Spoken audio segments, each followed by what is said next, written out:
There are secrets to the Wim Hof breath, nuances to how you breathe that would make it a lot easier for you and more fulfilling, more electrifying, more efficient. I mean, it just improves all around. And these are things that I noticed as a yoga teacher. By the way, I'm Yogi Chris, PhD, founder of Ninth Limb Yoga, that whole spiel. When I was studying his programs, I met him once and I studied his online stuff and I practiced every morning for 2.5 years. And I taught the breath as part of components of other breathing workshops. Sometimes I would have Wim Hof specific. I didn't do too much of the cold therapy.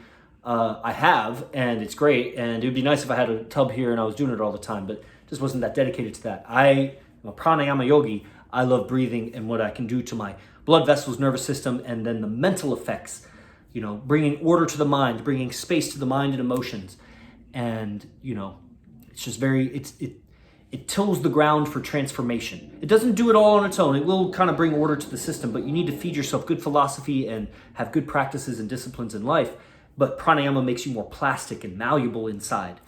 Not plastic like, something you throw away. Plastic like plastique, where it's Q-E-U-E at the end, and that's like malleable or changeable. That's like what that word means. French or something. So secrets to the Wim Hof breath, right? Being able to open your throat like a big yawn or like that. On the inhale can make the breath much faster. Learning to, that was full belly. Listen, I'll go full exhale here.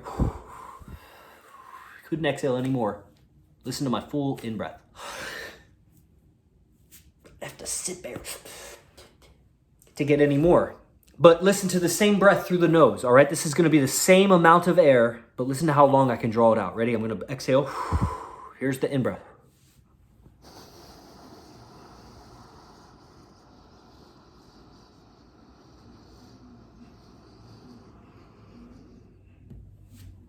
It's the same amount of air, but the first one I did so fast, and I wasn't even breathing that slow. If I was doing real pranayama, I could slow that down 2 or 3 more times, and it'd be so long.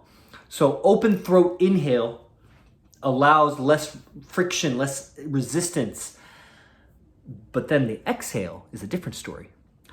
If you can learn to kind of bring your lips together, almost like you were gonna like blow your lips, but don't bring them that close together, more like this.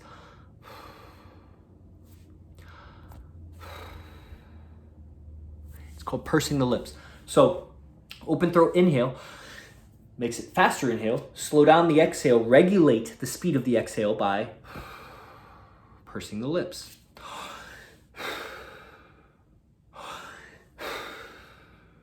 Right, so I just taught a whole class on this. I don't want to give you the whole practice. I mean, there's things with spine undulation that will help you. There's coordination of the diaphragm breath with the chest breath. How you go belly, chest, helps your spine undulate, which can electrify, eventually it will, but it can electrify your system more.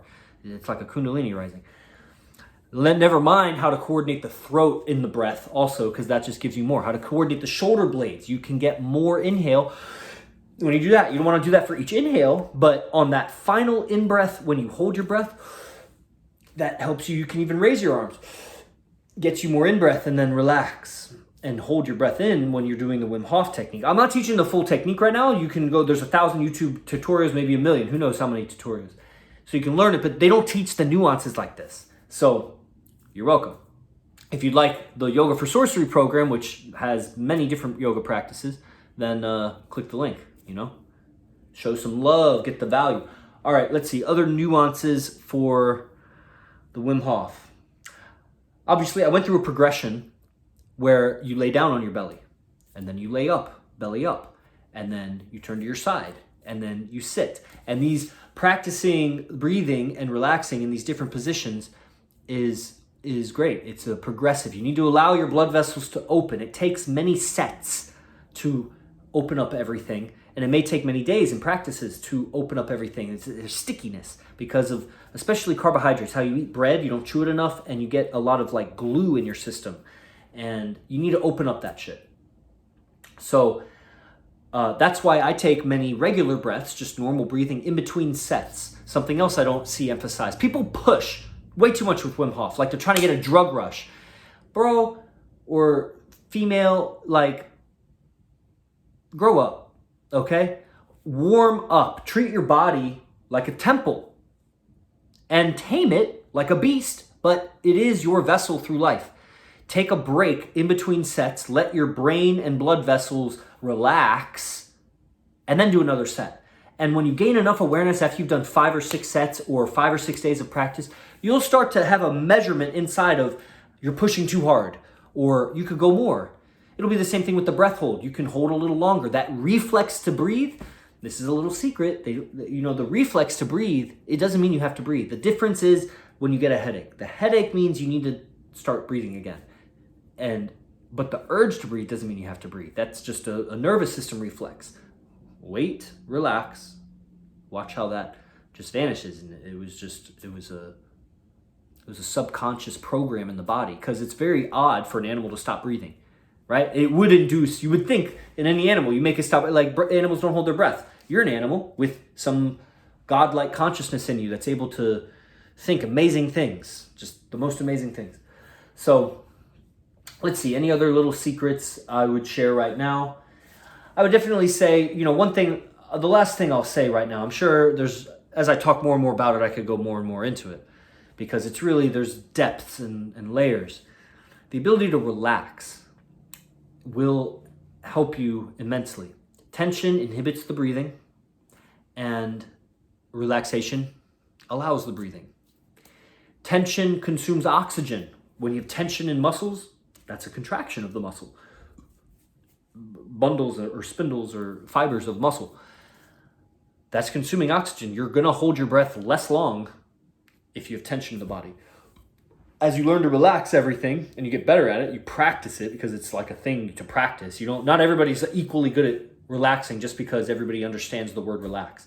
Like, practicing relaxing is of tremendous benefit. I mean, it's like the whole thing. If you're tense, then you are like you're like a tight string.